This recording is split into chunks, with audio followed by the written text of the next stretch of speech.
Baby గాని మన ఇంటికి వచ్చిందా? రాలేదే. రాత్రి నుంచి కనిపించట్లేదులే. అవునా? అందరూ వెతుకుతున్నారమ్మా. అయ్యో పాపం. బాధపడకమ్మా, వచ్చేస్తుంది, బేబీ వచ్చేస్తుంది. బాధ బొంగ. నా కొడుకులు ఎవరో కిడ్నాప్ చేసి కిడ్నీ కళ్ళు అమ్మేసి ఉంటారు. బేబీని కిడ్నాప్ చేసిండే, కిడ్నీ కళ్ళు అమ్మిండే. ఆ పీడ విరగడయ్యింది. ఏయ్, నోరు ముయ్యవే, ముసలిది పోయిందట. నువ్వు కెంత కాసేపు ఇష్టం.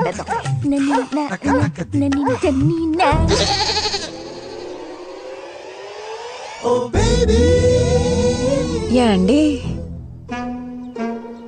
ఏం కావాలి? ఇల్లు అద్దెకి కావాలి. పోర్షన్ ఖాళీగా ఉందిగా. ఎవరు చెప్పారు? బయట బోర్డు మేము పెట్టలేదే. అందుకే అడుగుదామని వచ్చా. ఏ ఊరేటి? రాజమండ్రి. మాట తీరు చూసి అనుకున్నా మీది అటేపే అనుకుంటా. ఎలా